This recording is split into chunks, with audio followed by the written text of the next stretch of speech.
सावित्रीबाई फुले शिक्षण प्रसारक मंडळ संचलित शांतिनिकेतन प्राथमिक शाळा सातारा परिसर औरंगाबाद येथील सहशिक्षक मी M A Mahajan. Subject general science standard 7 lecture number 22. Topic name changes physical and chemical. Topic number 13. हा चॅप्टर आपण आज शिकणार आहोत. Chapter number 13, changes physical and chemical. What are the causes of the changes occurring in our surrounding? आपल्या अवतीभोवती जे बदल होतात त्याला काय कारण आहे?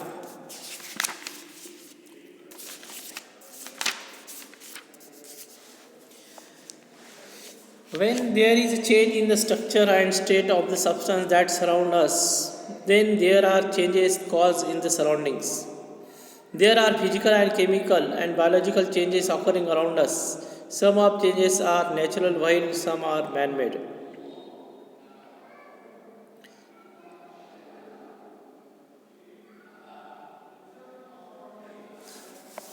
ज्यावेळेस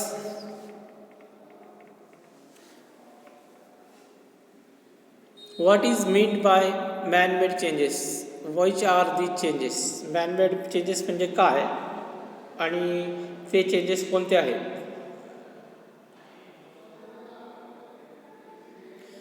When man wishes to produce things of his own use, he changes the substances around him.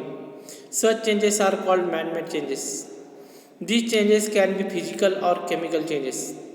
जेव्हा माणसाला इच्छा होते की काहीतरी नवीन वस्तू तयार करायची, त्याच्या वापरण्यासाठी योग्य, त्यावेळेस मनुष्य आपल्या निसर्गात असलेल्या वस्तूंचा बदल करून नवीन वस्तू तयार करतो. त्याला आपण मॅनमेड चेंजेस असं म्हणतो.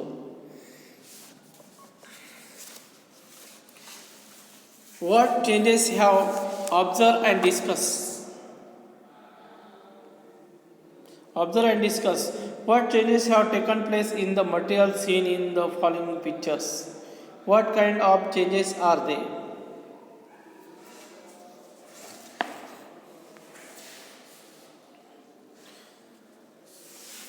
तर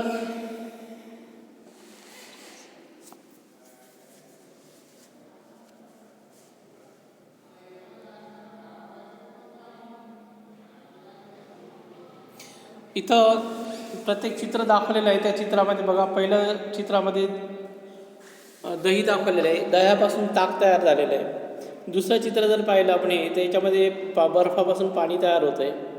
तिसऱ्या चित्रामध्ये बियापासून त्याचं अंकुर येतं आहे. चौथ्या या चित्रामध्ये पाण्याची वाफ होते. इथे फटाक्यामधून त्याचे अनारचं फटाका हे स्पार्कलिंग होतं आहे. त्याच्यानंतर पुढचं अग्नी आहे, लाकडापासून आग पेटते. आणि शेवटचं चित्र आहे, फटाके फुटत आहेत, त्याचा आवाज होतो आहे. तर हे कोणत्या प्रकारचे चेंजेस आहेत? तर दह्याचं ताक होणे हे नॅचरल चेंज आहे. बर्फाचं पाणी होणे नॅचरल चेंज आहे. आता पाण्याची वाफ होणे, आता क्रॅकल्स म्हणजे फटाक्यांचं मधून स्पार्कलिंग होणे हा मॅनमेड चेंज आहे. लाकडांना आग लावणे हा पण मॅनमेड चेंज आहे. क्रॅकलिंग होणे हा सुद्धा मॅनमेड चेंजेस आहे.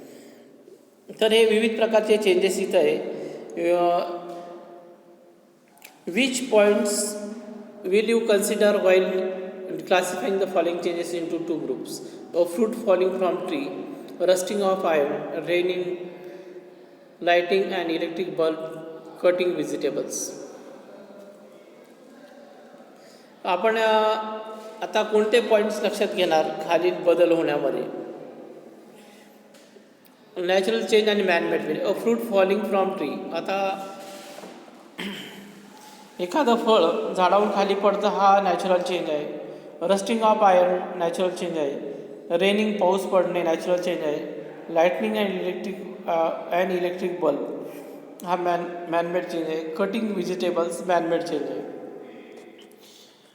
Which of the above changes have occurred of their own accord or naturally?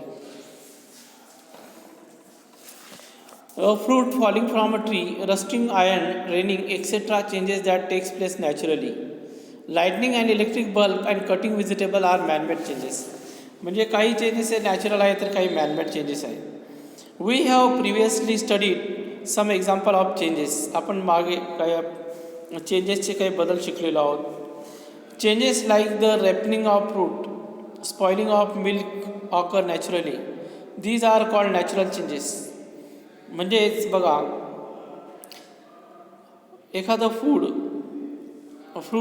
एखादं फळ पिकणे किंवा स्पॉइलिंग ऑफ मिल्क म्हणजे एखादं दूध खराब होणे, नासणे, हे नॅचरल चेंज आहे. Can you think of the other example of such natural changes? तर तुम्हाला अजून अशी काही नॅचरल चेंजेसची उदाहरणं देता येईल का? नक्कीच देता येईल. What changes have you seen taking place in the materials in your surrounding?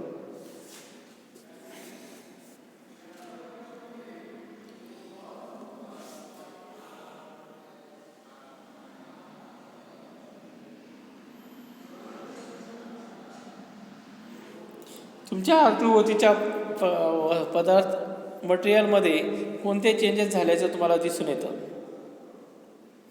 Letter तर तुम्हाला बऱ्याच गोष्टीमध्ये चेंजेस झाले दिसून येतात. Let us learn about changes in the greater detail in the lesson in this. तर आपल्यामध्ये बदल जे होतात त्या बदलाविषयीचं आपण अधिक माहिती या पाठामध्ये घेणार आहोत. What we see many man-made materials in our day-to-day life. For what purposes are they produced? आपण दैनंदिन जीवनामध्ये मानवनिर्मित अनेक वस्तू बघतो. मानवनिर्मित वस्तू बघतो आणि त्या कशासाठी बनवल्या जातात? आपण आता बऱ्याच मानवनिर्मित वस्तू ह्या आपल्या उपयोगासाठी आपण त्या बनवत असतो. त्यासाठी मानवनिर्मित वस्तू तयार केल्या जातात. आपल्याला काहीतरी त्याचा उपयोग असतो म्हणून त्या तयार केल्या जातात. Many changes such as sharpening of pencil, baking bread, cooking food are useful to us and these are therefore called useful changes.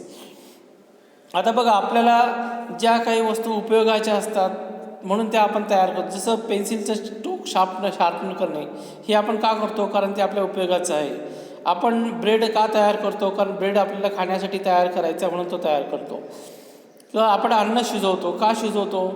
कारण ते आपल्याला चांगलं खाण्यासाठी चांगलं उपयुक्त व्हावं म्हणून आपण ते शिजवतो. याला आपण युजफुल चेंजेस असं म्हणतो.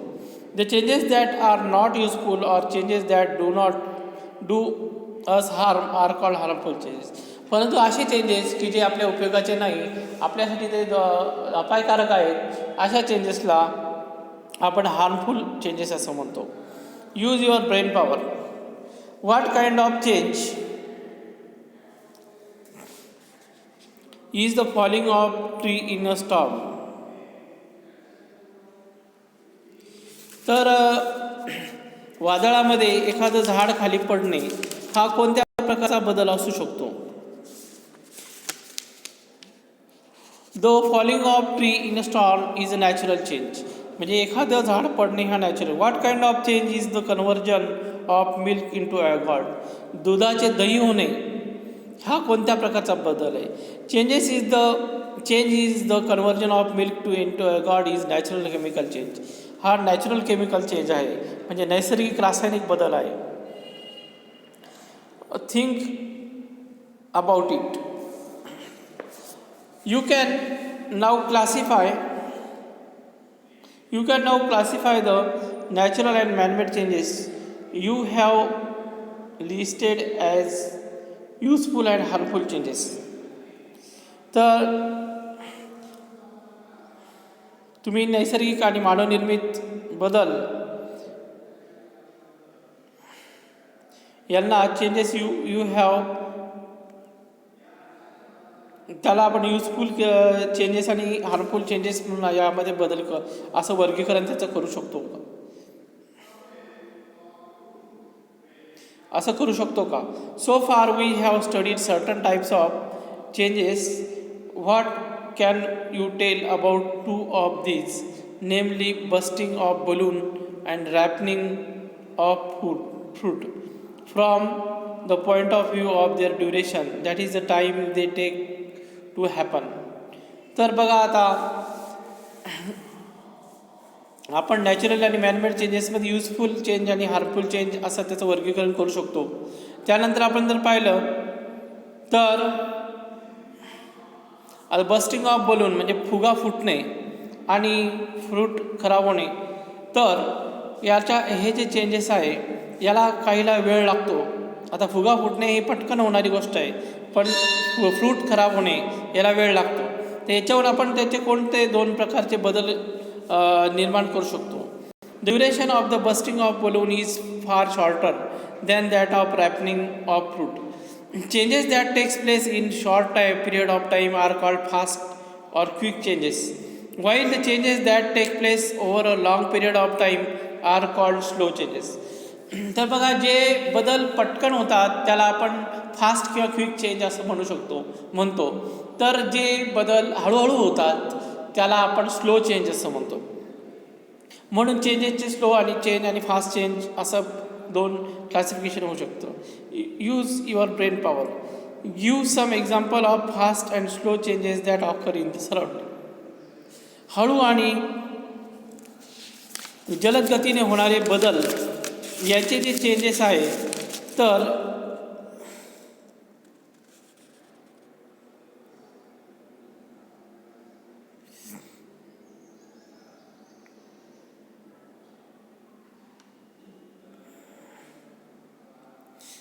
तर आपल्याला कोणकोणते आपण फास्ट आणि स्लो चेंजेस सांगू शकतो. तर आता उदाहरणार्थ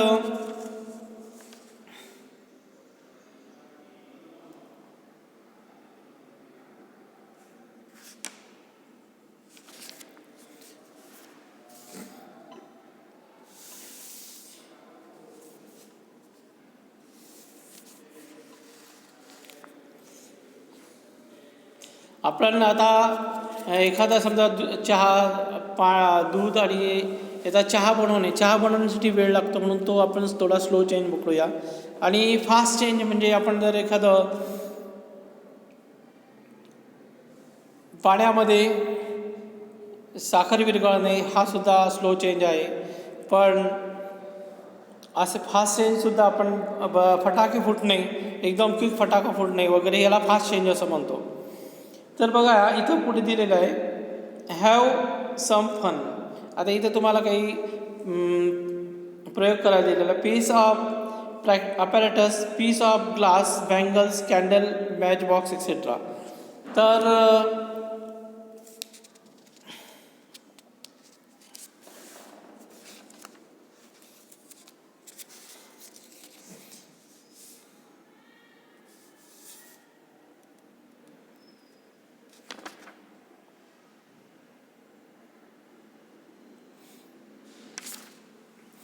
तर तुम्ही एक तुटलेल्या बांगड्या घ्या, एक मेणबत्ती घ्या आणि एक काकपेटी घ्या. आता प्रोसिजर काय आहे, याची कृती काय बघूया आपण. Hold a piece of glass bangle in the candle flame, supporting it with your fingers. तर एका काचेच्या बांगड्या घ्या आणि त्याला मेणबत्तीच्या ज्योतीसमोर त्याला धरा. Supporting it with your fingers, take care of heat the piece in the middle, keeping its two ends outside the flame.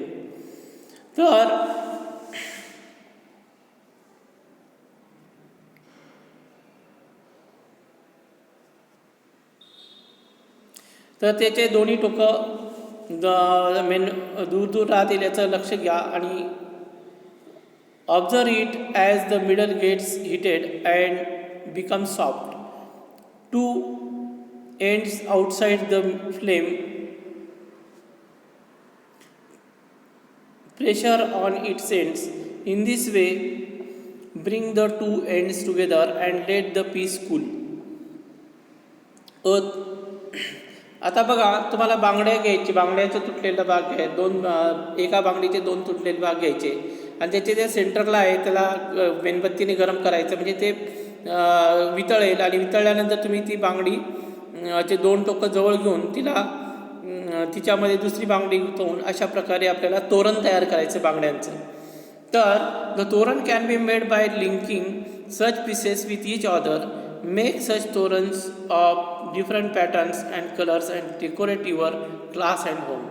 तर अशा प्रकारे तुम्ही बांगड्यांचं तोरण तयार करायचं आहे आणि तोरण तयार करून ते आपल्या वर्गामध्ये लावायचं आहे. तर तुम्हाला हे बांगड्यांचं तोरण मेणबत्तीवर असं धरून सहजपणे बनवता येईल.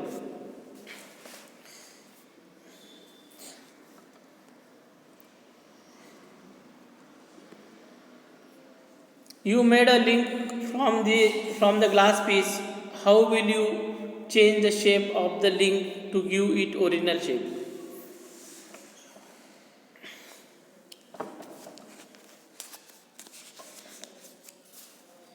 When the glass piece is heated, it becomes soft. This means that upon heating, there are changes in the material of glass.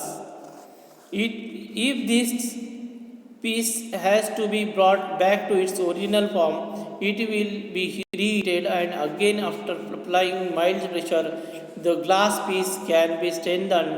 However, the original color, texture and form is lost in the process. तर या बांगड्यांना पुन्हा त्याचं original रूप द्यायचं असेल, त्याला पुन्हा पहिल्यासारखं बनवायचं असेल, तर त्याला पुन्हा आपल्याला उष्णता हीट द्यावं लागेल आणि हीट दिल्यानंतर त्याला पुन्हा आपण पहिल्यासारखं बनवू शकतो. पण त्याच्यामध्ये त्याचा कलर आणि टेक्स्चर हे बदलणार आहे. How will you restore the original candle after melting one. तुम्ही वितळलेली मेणबत्ती ही पुन्हा कशी साठवून ठेवू शकतात. Wien the original candle is melted, the wax turns into liquid form. If this added into mold, again it will be solid. Candle can be made from such wax again. तर बघा, एखादी मेणबत्ती आहे ती जर वितळलेली असेल तर तिला पुन्हा आपण थंड करून एखाद्या भांड्यामध्ये पुन्हा त्याचा मेण तयार करू शकतो आणि मेण तयार करून पुन्हा तिला आपण साठवून ठेवू शकतो आणि त्याच्यापासून पुन्हा नवीन कॅन्डल तयार करू शकतो. आता melting some wax and obtaining the original solid wax again is something that we can do repeatedly.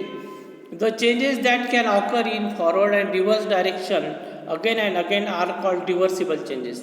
म्हणजे हे जे चेंजेस आहे, हे चेंजेस जे घडत आहेत याला आपण रिव्हर्सिबल चेंजेस म्हणतो. A ripe mango however cannot be transformed back into raw mango. Wood cannot be obtained from ash form on burning the wood. आता एखादा पिकलेला आंबा असेल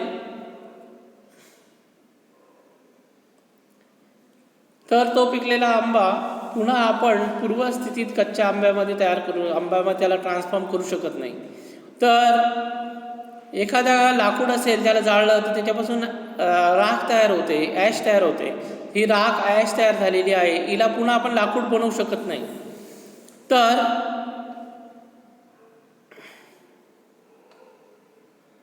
अशा चेंजेसला आपण इरिव्हर्सिबल चेंज असं म्हणतो.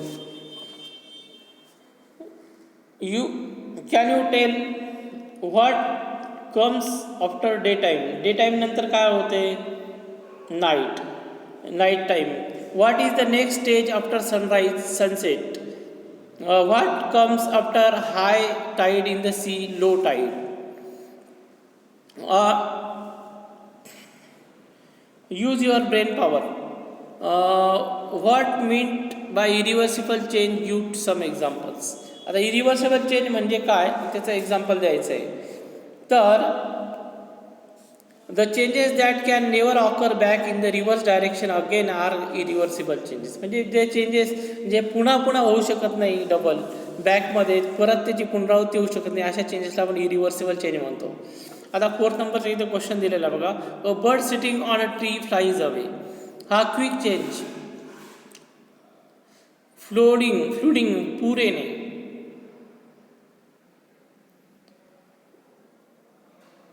फ्लुडिंग म्हणजे पूर येणे हा रिव्हर्सिबल चेंज होऊ शकतो. Irreversible. A meteor streaking across the sky.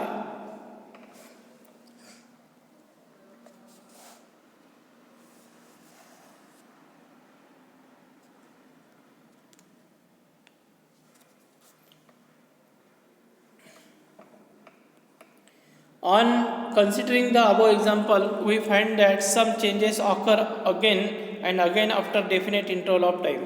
आता वरती आपण एक्झाम्पल पाहिले, उदाहरणं पाहिले, त्याच्यावर आपल्याला असं जाणवतं की काही बदल हे परत विशिष्ट वेळेनंतर पुन्हा पुन्हा घडतात.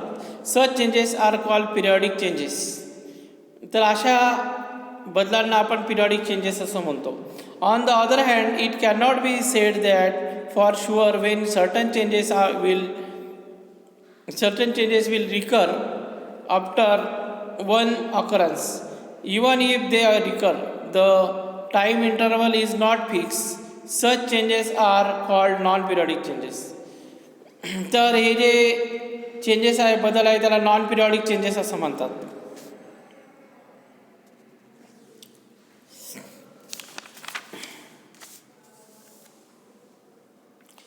Use of brain power. Which type of change is the change of season from summer to rain to winter? तर हा पिरियॉडिक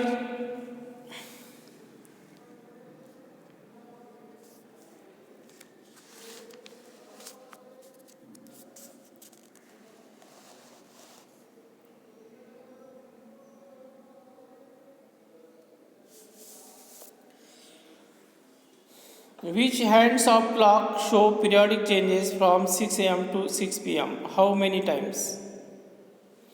तर minute, our hand show the periodic change 6 am to 6 pm, and it is for 2 times daily. Which of the changes shown in the picture alongside are temporary? या पिक्चरमध्ये दाखवलेले कोणते changes हे temporary आहे, म्हणजे तात्पुरते बदल आहेत?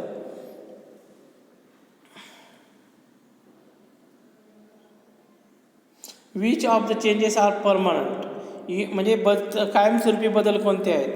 In which of the changes did the original matter undergo changes? म्हणजे जे ओरिजिनल पदार्थ आहे, मूळ पदार्थ हा पूर्णपणे बदलून जातो, असं कोणत्या चेंजेसमध्ये होतं? In which did the original matter remain unchange? कोणत्या चेंजमध्ये ओरिजिनल पदार्थ हा ओरिजिनल राहतो, बदलत नाही? In which of the changes was a new substance with a new property form? कोणत्या याच्यामध्ये नवीन पदार्थ मूळ स्थिती सोडून, मूळ गुणधर्म सोडून नवीन बनतो? In some of the above examples changes the property of the original substance remain the same, that is their composition remains unchange, no new substance is form. Such changes is called physical change. The changes due to which one substance is transform in to other substance have new different properties is called chemical change. म्हणजे ज्या चेंजमध्ये, ज्या बदलामध्ये मूळ पदार्थ बदलून दुसरा पदार्थ तयार होतो,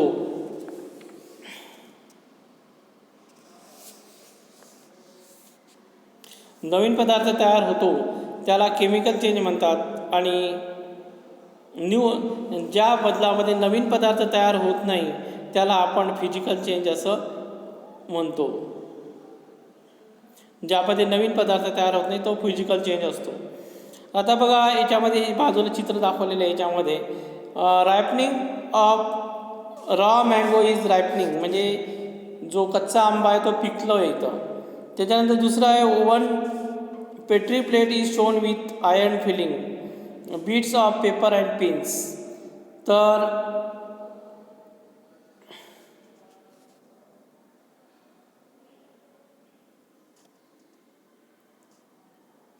दे आर सेपरेटेड बाय मॅग्नेट. आता इथे एकत्रपणे केलेले लोखंडाचा किस आहे आणि काही कागद आहेत, त्याला आपण इथं मॅग्नेटच्या साहाय्याने, चुंबकाच्या साहाय्याने त्याला वेगळं केलेलं आहे. इथं आता एक the bud has bloom in to a flower, इथं कळी आहे, फुललेली आहे फुलामध्ये. आता इथं बर्फ आहे, बर्फाचं पाणी झालेलं आहे. तर हे जे आहेत याच्यामध्ये जे बदल होतात तर हे फिजिकल चेंज आहेत.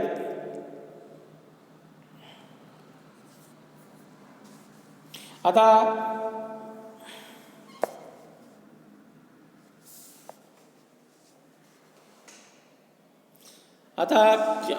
सेकंड नंबरचं चित्र आहे आणि फोर्थ नंबर चित्र हे टेम्पररी चेंजेस आहेत.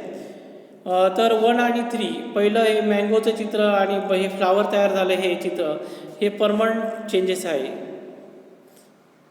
तर फर्स्ट पिक्चर आणि थर्ड पिक्चरमध्ये ओरिजिनल मॅटर चेंज झालेलं आहे याच्यामध्ये आणि याच्यामध्ये.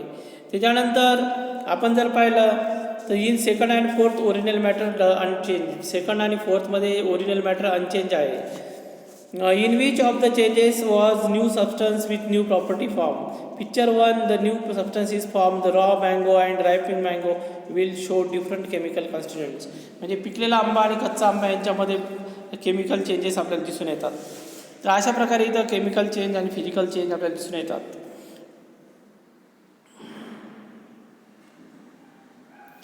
आता बघा, let's recall what process occur during the change of state of matter. What process occur? The process dissolving, boiling, melting, freezing etc. occur when state of matter change. म्हणजे कोणती प्रक्रिया घडते तर डिझॉल्विंग, बॉइलिंग, मेल्टिंग आणि freezing ह्या प्रक्रिया घडतात. What happens when water is taken in bowl and heated.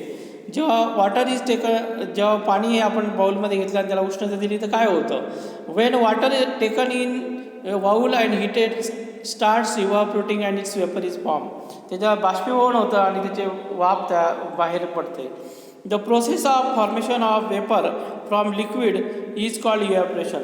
म्हणजे एखाद्या द्रव पदार्थापासून वाफ तयार होणे किंवा त्याला आपण इव्हॅपोरेशन असं म्हणतो. Drying of clothes, formation of salt from sea water are possible due to evaporation.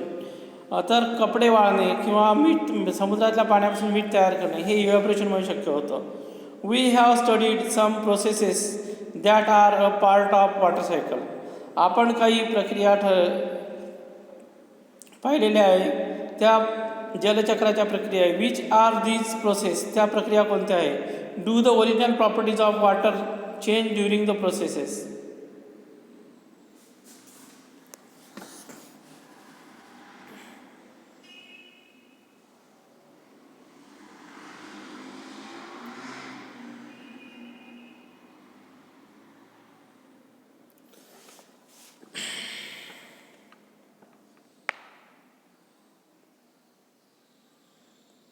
तर याच्यामध्ये पाण्याचे जे गुणधर्म आहे ते बदलतात का? तर नाही. Previously we have learn about the process of dissolving, boiling, melting. They are all example of physical changes. हे सर्व फिजिकल चेंजेसचे उदाहरण आहेत, एक्झाम्पल आहेत. Which of the following are physical changes and which are chemical? Making table from wood, burning wood, breaking of glass object, ripening of tomato, rusting of iron. त्याच्यामध्ये chemical आणि physical changes कोणते आहेत बघा.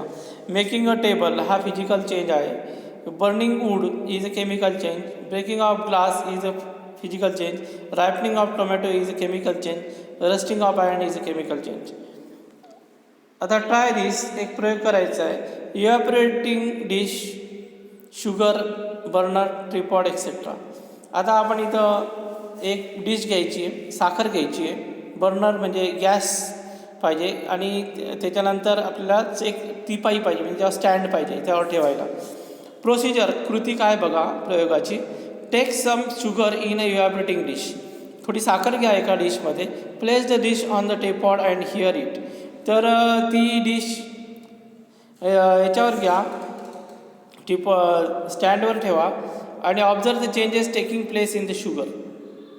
आणि त्याला साखरेमध्ये काय बदल होतात ते बघून या. Stop heating when blackish substance is sent at the bottom of the evaporating dish. तर इव्हॅपोरेटिंग डिशच्या शेवटी जो ब्लॅकिश म्हणजे काळ्या रंगाचा पदार्थ तयार झाला तर त्यावेळेस त्याचा उष्णता देणं थांबवा. What kind of change does the above process bring out. तर वरील प्रक्रियेमध्ये या प्रयोगामध्ये कोणत्या प्रकारचा बदल घडून आलेला आहे? तर इथे साखरेचं रूपांतर काळ्या कोळशामध्ये, काळ्या पदार्थामध्ये झालेलं आहे. म्हणजे साखरेने तिचे गुणधर्म पूर्ण बदललेले आहे, म्हणून याला आपण केमिकल चेंज असं म्हणूया. corrosion.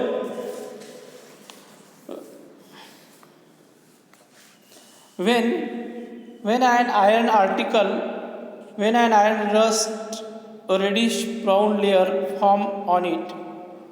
A greenish layer is seen to form on a copper article. This process is called corrosion of metals. म्हणजे लोखंडाची एखादी वस्तू असेल तर त्याच्यावर एक रॅडिश लाल रंगाचा, लाल तपकिरी रंगाचा लेअर तयार होतो. किंवा जर तांब्याचा एखादा पदार्थ असेल तर तांब्याचा एखादी वस्तू असेल तर तिच्यावर हिरव्या रंगाचा पदार्थ तयार होतो. याला आपण कोरोजन म्हणतो किंवा याला मराठीमध्ये गंजणे असं म्हणतात. गंज चढणे किंवा गंजणे. Things become weak due to corrosion. कोणताही वस्तू ही करोजनमुळे गंजण्यामुळे ती वीक बनते, कमकुवत बनते. Corrosion is cause by oxygen, moisture, vapour of chemical in the air. Corrosion हे कशामुळे होतं? कोणताही पदार्थ गंजतो कशामुळे? त्यात ऑक्सिजन, मॉइश्चर म्हणजे पाण्याचे कण आणि वेपर्स, वाफ आणि याच्या केमिकल्समुळे हवेमधील या केमिकल्समुळे कोणताही पदार्थ गंजतो. Do you know iron articles are given a thin coat of zinc. जे लोखंडाचे पदार्थ आहेत त्याला झिंकचा कोट दिला जातो, वरतून एक लेप दिला जातो. To prevent corrosion. त्याच्यामुळं कोणताही पदार्थ गंजत नाही किंवा करोजन होत नाही. This is called galvanization. या प्रक्रियेला गॅल्वनायझेशन म्हणतात. Copper and brass articles are coated with tin. This is called tinning. म्हणजे तांब्याचे आणि ब्रासचे जे पदार्थ आहेत, वस्तू आहेत, त्याला टीनने त्याला कोटिंग केलं जातं, वरतून त्याला लेप दिला जातो. त्याला आपण टिनिंग असं म्हणतो. In this age of technology new process called powder coating has been develop. आता नवीन टेक्नॉलॉजीमध्ये पावडर कोटिंग हे सुद्धा आलेलं आहे की कोस्ट of various colours are applied on metal like iron and aluminium. The prevent the corrosion of the metal. म्हणजे लोखंड आणि लोखंडी वस्तू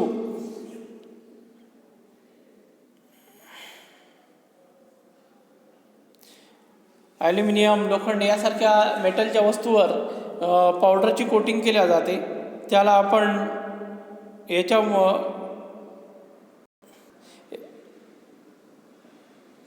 पावडर कोटिंग म्हणतो.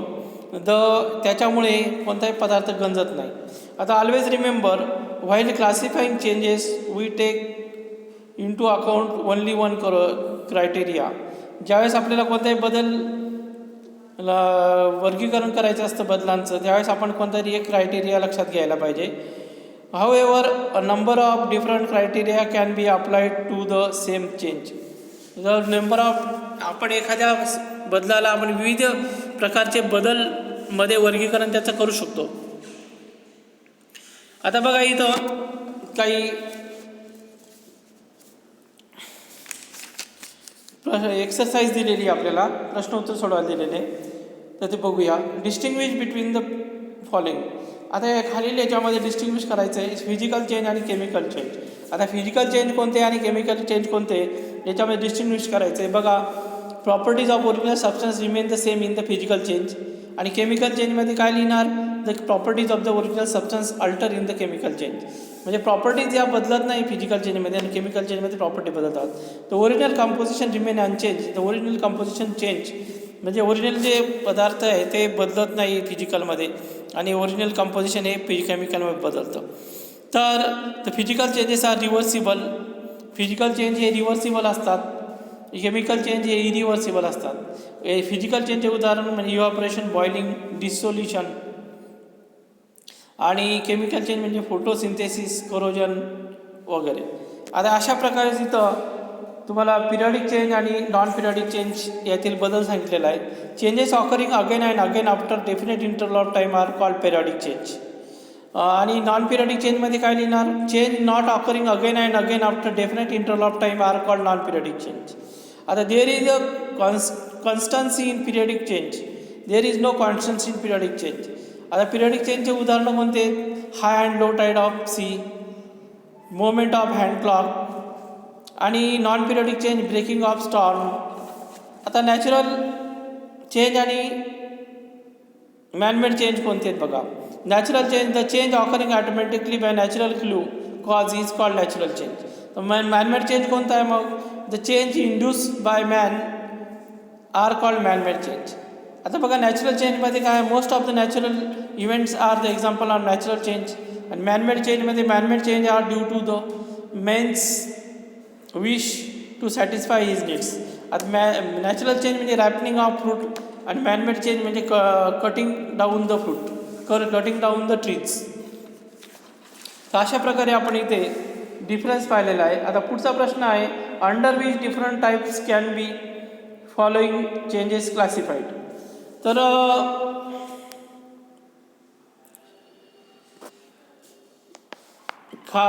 हे चेंजेस कोणते आहेत ते आपल्याला सांगायचे. Conversion of milk into yogurt. आता conversion of milk into yogurt म्हणजे केमिकल चेंज पण आहे, इरिव्हर्सिबल चेंज आहे आणि स्लो चेंज आहे. आता बस्टिंग ऑफ क्रॅकर 2 नंबरचा, हा बस्टिंग ऑफ क्रॅकर 2 नंबरचा जो चेंज हा कोणता आहे? हा केमिकल आहे, इरिव्हर्सिबल आहे आणि फास्ट आहे. तिसरा occurrence of earthquake, physical, chemical, irreversible, natural. आणि चौथा आहे revolution of the earth around the sun. Revolution of the earth around the sun हा पिरियॉडिक चेंज आहे, स्लो चेंज आहे, नॅचरल चेंज आहे. स्ट्रेचिंग ऑफ स्प्रिंग, एखादं स्प्रिंग ताणणे हा कोणता बदल आहे? फिजिकल आणि रिव्हर्सिबल चेंज आहे. आता याच्यानंतर आपल्याला पुढचा प्रश्न आहे, give reasons. While purchasing canned food its expiry date should be check. तर असं आपण ज्यावेळेस एखादं हवाबंद असलेलं एखादं अन्न विकत घेतो, पॅकेजिंगचं अन्न पॅकेटमधलं, तर त्याच्यावर एक्सपायरी डेट बघणं आवश्यक आहे. तर त्याचं कारण असं आहे, every can item has a limited shelf time. म्हणजे कोणतंही हवाबंद जे वस्तू असते त्याला विशिष्ट कालावधीपर्यंत टिकते.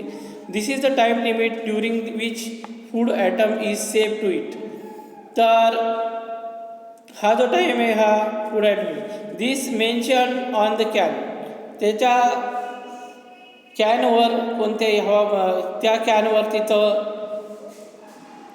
त्याचा टाईम लिमिट तिथे लिहिलेली असते. But later after the expiry date is over the food may not remain in the good condition due to reversible changes, chemical changes in it.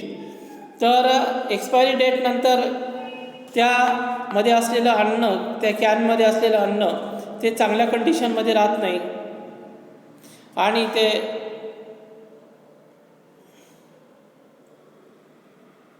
त्याच्यामध्ये केमिकल चेंजेस होतात.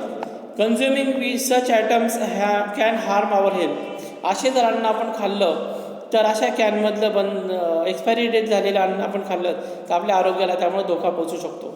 Therefore while purchasing can food its expiry date should be check. म्हणून आपण जेव्हाही एखादं can food purchase करतो तर त्यावेळेस can food purchase करताना त्याची एक्सपायरी डेट बघायला पाहिजे.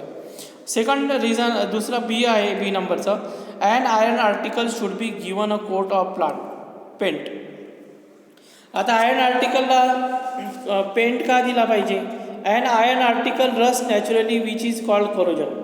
म्हणजे लोखंडी वस्तू ही कधी पण गंजते, त्याला आपण कोरोजन म्हणतो. Corrosion takes place due to oxygen, moisture, vapours of chemical in the air. Corrosion हे ऑक्सिजन, मॉइश्चर आणि वेपर्स हवेमधील यामुळे होतं. Corrosion makes the articles weak and अनयुजेबल.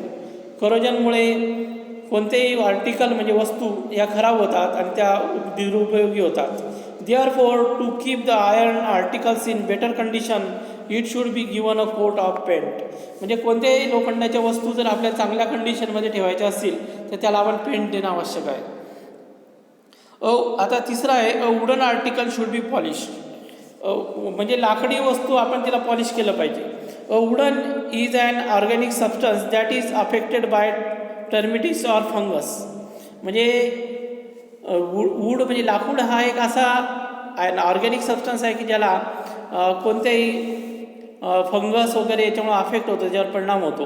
This natural change can result in to irreversible damage. हा जो नैसर्गिक बदल आहे हा इरिव्हर्सिबल चेंजमध्ये बदलू शकतो. If polish is apply to such wooden articles the rate of natural changes slow down. आपण जर अशा लाकडी वस्तूला जर कधी पॉलिश केली तर त्याला कुठल्याही प्रकारचे नॅचरल चेंजेस हे जे असतात ते स्लो होतात, ते लवकर होत नाही. Thus to prevent this harmful change wooden article should be polish. म्हणजे अशा प्रकारचा हार्मफुल चेंज होण्यापासून त्याला दूर ठेवण्यासाठी आपल्याला वुडन आर्टिकलला पॉलिश करणं अत्यंत आवश्यक आहे. आता डी आहे, copper and brass utensil should be tin. Copper आणि ब्रास युटेन्सिल आपण टीन का केले पाहिजे? The metal like copper and brass gather greenish layer due to slow chemical change. म्हणजे कॉपर आणि ब्रासचे जे भांडे आहेत, युटेन्सिल्स म्हणजे भांडे, तर या भांड्यांमधून याच्यावर एक हिरव्या रंगाचा लेअर तयार होतो आणि त्याच्यावर केमिकल चेंज होतो, त्याच्यावर रासायनिक बदल घडतो आणि हिरव्या रंगाचा लेअर त्यावर तयार होतो. त्याला आपण करोजन असं म्हणतो. This corrosion which happens to due to oxygen moisture vapours of chemical in the air. हा करोजन कशामुळे होतो? हवेतील ऑक्सिजन, मॉइश्चर आणि वेपरमुळे होतो. For the prevention of such corrosion copper brass utensils are tin. म्हणजे हाय प्रिव्हेन्शन जर कधी बदल घडायचा असेल तर आपल्याला कॉपर आणि ब्रास युटेन्सिलला टीन करणं आवश्यक आहे. Moreover the tin utensils are safer for cooking. म्हणजे आपला अन्न शिजवण्यासाठी टीन केलेले वस्तू कधी पण सुरक्षित असतात. आता त्यानंतर नंबरचा आहे प्रश्न. A dry handkerchief gets wet at once on dipping in water but it takes long for wet handkerchief to dry. म्हणजे एखादा आपला हातरुमाल ओला होण्यासाठी कमी वेळ लागतो, पण तोच वाळण्यासाठी, सुकण्यासाठी खूप वेळ लागतो. त्याचं कारण असं आहे, a dry handkerchief observe the water once it is deep into the water. This is the fast change. याला फास्ट चेंज म्हणतात. एखादा हातरुमाल पाण्यामध्ये टाकला आपण तर तो लवकर ओला होतो, याला फास्ट चेंज म्हणतात. But drying such moist handkerchief is slow process which occurs due to evaporation. पण एखादा हातरुमाल कोरडा होणे हे इव्हॅपोरेशनमुळे, बाष्पीभवनामुळे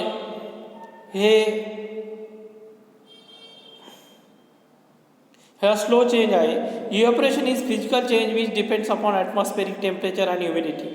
म्हणजे बाष्पीभवन, इव्हॅपोरेशन हा एक फिजिकल चेंज आहे की जो स्लो चेंज आहे आणि ॲटमॉस्फेरिक टेम्परेचर आणि ह्युमिडिटीवर तो अवलंबून आहे. It may therefore take long for drying a wet हँकर. त्याच्यामुळं आपल्याला एखादा हँकरचीफ म्हणजे हातरुमाल सुकण्यासाठी, वाळण्यासाठी अधिक वेळ लागतो. आता what will you take in to account while identifying the following. तर हा चौथा प्रश्न आहे की आपण खालचे फिजिकल चेंज इन द सबस्टन्समध्ये बघण्यासाठी आपण काय लक्षात घेणार. तर फिजिकल चेंज इन सबस्टन्स लक्षात घेण्यासाठी it will be seen that whether the substance has change its properties and composition. If both these have remain unchange then it is physical change. जर कोणत्याही पदार्थामधल्या प्रॉपर्टीज आणि त्याचं कंपोजिशन बदललेलं आहे का नाही हे आपण लक्षात घेऊ, आणि ते जर बदललेलं नसेल तर तो फिजिकल चेंज आहे असं म्हणायला काही हरकत नाही. आता बघा, chemical change in the substance. आपण केमिकल चेंजसाठी कोणत्या गोष्टी लक्षात घेणार. It will be seen that whether the substance is change in its properties. याच्यावर लक्षात घेण्यासारखं आहे की substance is change in its properties. म्हणजे सबस्टन्स जो पदार्थ आहे तर हा त्याच्या प्रॉपर्टीमध्ये बदल घडवतो. Whether the composition of the substance is change. ज्यावेळेस पदार्थाचे कंपोजिशन चेंज होतं, whether the change is irreversible.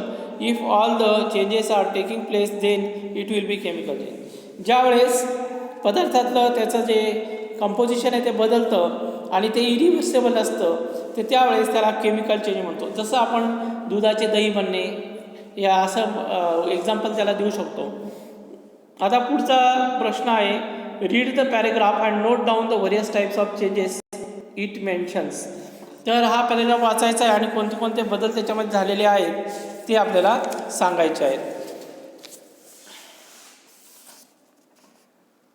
It was near 6 o'clock in the evening. म्हणजे टाईम हा रिव्हर्सिबल आहे आणि पिरियॉडिक चेंज आहे.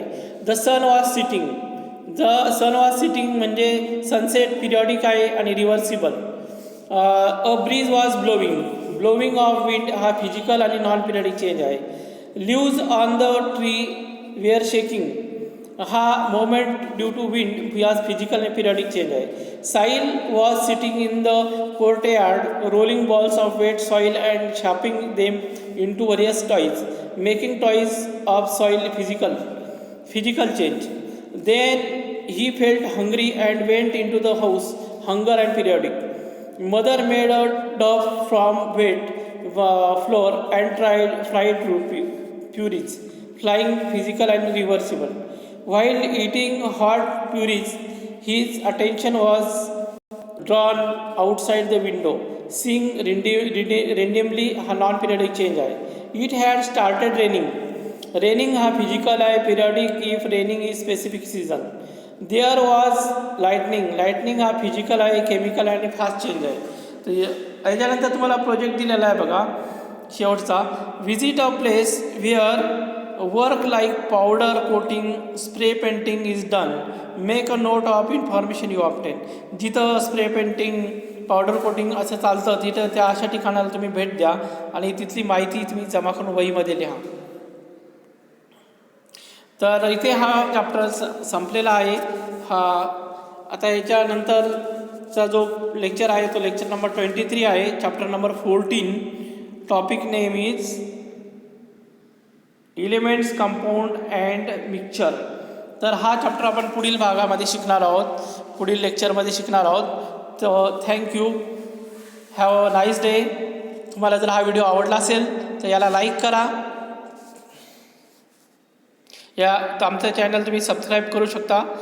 या चॅनलवर तुम्हाला विविध प्रकारचे व्हिडिओ बघायला मिळतील. Thank you, have a good day.